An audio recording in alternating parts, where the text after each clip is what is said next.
ડભોઈ તાલુકાના Akotadar bus station પાસે વહેલી સવારે એક ગમખ્વાર અકસ્માત સર્જાતા રહી ગયો હતો.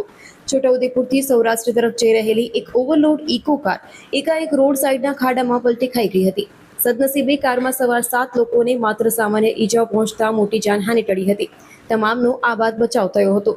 વહેલી સવારે સર્જાયો અકસ્માત. મળતી માહિતી મુજબ આ ઘટના આજે વહેલી સવારે આશરે 6 વાગ્યાની આસપાસ બની હતી. છોટાઉદેપુર તરફથી આવી રહેલી eco car Akotadar bus station નજીક પહોંચતા ચાલકે કાબુ ગુમાવ્યો હતો અને કાર ધડાકાભેર ખાડામાં ખાબકી હતી.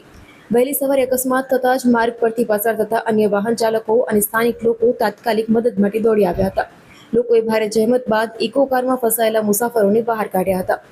108ની ટીમ દ્વારા સ્થળ પર જ સારવાર ઘટનાની જાણ કરાતા જ 108 ઇમરજન્સી એમ્બ્યુલન્સની ટીમ ગણતરીની મિનિટોમાં જ ઘટના સ્થળે પહોંચી ગઈ હતી. કારમાં સવાર 7 લોકોને સામાન્ય ઈજાઓ થઈ હોવાથી 108ના પેરામેડિકલ સ્ટાફ દ્વારા સ્થળ પર જ તેઓને પ્રાથમિક અને ટૂંકી સારવાર આપવામાં આવી હતી.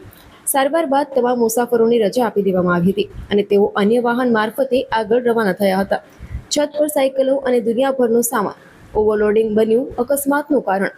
પ્રત્યક્ષદર્શીઓના જણાવ્યા અનુસાર આ અકસ્માત પાછળનું મુખ્ય કારણ વાહનનું ભારે ઓવરલોડિંગ હોવાનું સામે આવ્યું છે. છોટાઉદેપુરથી સૌરાષ્ટ્ર તરફ જતી આ ઇકો કાર તેની છત પર ઘરવખરીનો દુનિયાભરનો સામાન, ગાડીઓ અને સાયકલો કપડાથી બાંધીને જોખમી રીતે મૂકવામાં આવ્યા હતા.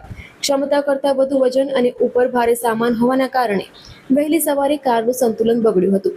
કાર પલટી ખાઈ ગઈ હતી. જો અકસ્માતમાં કોઈ મોટી જાનહાનિ થઈ હોત તો તેનો જવાબદાર કોણ?